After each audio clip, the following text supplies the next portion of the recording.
सविता अपने दोनों बच्चों राहुल और नेहा को लेकर अपनी मां के घर धर्मपुर जा रही थी।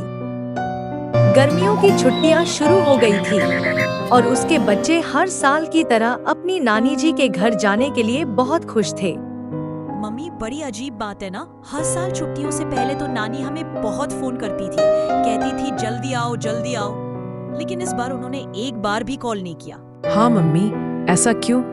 क्या नानी हमसे नाराज है? अरे नहीं नहीं बच्चों, ऐसा कुछ नहीं है। अभी जब हम उनके पास जाएंगे ना, तो वो हमें देखकर बहुत खुश होंगी। थोड़ी देर में वे सब धर्मपुर पहुंच जाते हैं। सविता ने दरवाजा खटखटाया, लेकिन बहुत देर तक उसकी माँ बाहर नहीं आई। अरे ये क्या, माँ दरवाजा क्यों नहीं खोल रही हैं? क्या वो घर पर नहीं है? वैसे भी हमने तो उन्हें अपने आने की खबर नहीं दी थी। यह देखकर राहुल और नेहा जोर जोर से दरवाजा पीटने लगते हैं। नहीं मम्मी, दरवाजा बाहर से बंद नहीं है। थोड़ी देर में उनकी नानी जी बाहर आ जाती हैं, लेकिन उन्हें देखकर खुश नहीं होती। माँ, मैं कब से दरवाजा खटखटा रही थी, लेकिन आपने खोला ही नहीं। क्या हुआ? आप सो रही थी क्या? हाँ, मैं सो रही थी, लेकिन तुम लोग अचानक क्यों आ गए? हम तो आपको सरप्राइज देने आई थी। नहीं, मेरी तबीयत कुछ ठीक नहीं है। अब दरवाजे पर ही खड़ी रहोगी या अंदर आने को भी कहोगी? इतना कहकर सविता और बच्चे घर में अंदर आ जाते हैं। नानी जी बिना कुछ बोले अपने कमरे में चली जाती हैं। मम्मी, कुछ तो गड़बड़ है। नानी ऐसे क्यों बर्ताव कर रही है? हाँ बेटा, अब तो मुझे भी कुछ अजीब लग रहा है। खैर, तुम दोनों हाथ मुंह धो लो, मैं कुछ खाने को बनाती हूँ। सविता जब माँ के कमरे में जाती है तो देखती है कि पूरा कमरा गंदगी से भरा पड़ा है और नानी चुपचाप बिस्तर पर लेटी है। माँ, ये सब क्या है? आपने तो कभी अपना कमरा इतना गंदा नहीं रखा। क्या हुआ? मेरा घर है, जैसे चाहूँ रखूं, तुझे क्या? माँ, मैं इतने दिनों बाद आई हूँ और आप मुझसे ऐसे बात कर रही हैं। क्या? देखो, मेरी तबीयत खराब है, अब तुम यहाँ से जाओ। और हाँ, मैंने तुम्हारे लिए कुछ भी नहीं बनाया। क्या आपने कुछ भी नहीं बनाया? तूने आने से पहले बताया था क्या, जो मैं तेरे लिए खाना तैयार करती? सविता चुपचाप रसोई में चली जाती है और बच्चों के लिए कुछ बनाती है। ना जाने माँ को क्या हो गया है। पहले तो कभी उन्होंने मुझसे ऐसे बात नहीं की। अगर नाराज है तो कहे तो सही, यूं चुप रहकर क्या मिलेगा? तभी राहुल और नेहा के रोने की आवाज आती है। वह दौड़ती है और देखती है कि नेहा जमीन पर गिरी रो रही है और राहुल को नानी जी ने पकड़ रखा है। माँ, ये आप क्या कर रही है?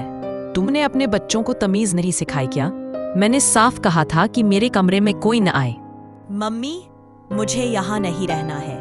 हाँ मम्मी, चलो हम वापस चलते हैं। नहीं बच्चों, ऐसे नहीं बोलते। नानी तुमसे बहुत प्यार करती है। मम्मी, हम खेल रहे थे, बॉल नानी के कमरे में चली गई। जब हम लेने गए तो देखा कि कमरे में अंधेरा था। नेहा ने लाइट जलाई तो नानी वहां नहीं थी। क्या? तो फिर? नानी की जगह वहां एक डरावनी चुड़ैल थी जो छत की दीवार पर उल्टी लटक रही थी।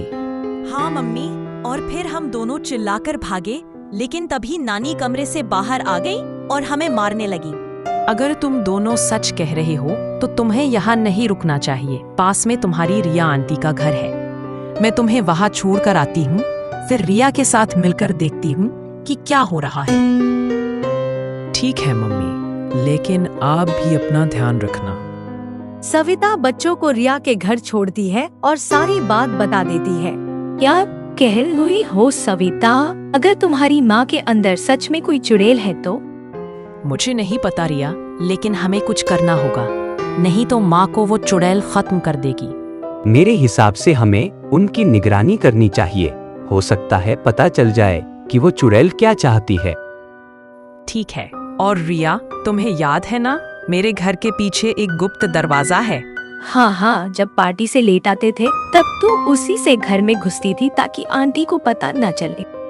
अब मजाक नहीं रिया, माँ की जान खतरे में है। चलो जल्दी चलते हैं। वो दोनों सविता के घर पहुंचती हैं और धीरे धीरे माँ के कमरे की तरफ बढ़ती हैं। तभी उन्हें दो आवाजें आती हैं, एक डरावनी और एक सविता की माँ की। तुम्हें मेरा शरीर चाहिए ना? ले लो। लेकिन मेरे बच्चों को छोड़ दो। अब तो मैं उन्हें भी मारूंगी। आज रात मेरी मौत की सालगिरह है।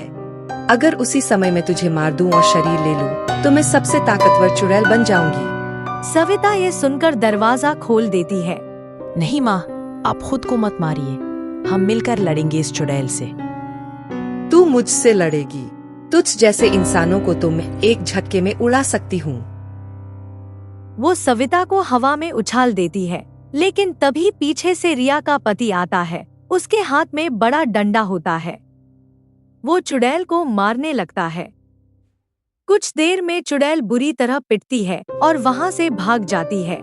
रिया, अगर आज तुम और तुम्हारे पति नहीं होते तो शायद मैं माँ को हमेशा के लिए खो देती। वो चुड़ैल मुझे और मेरे बच्चों को भी मार देती।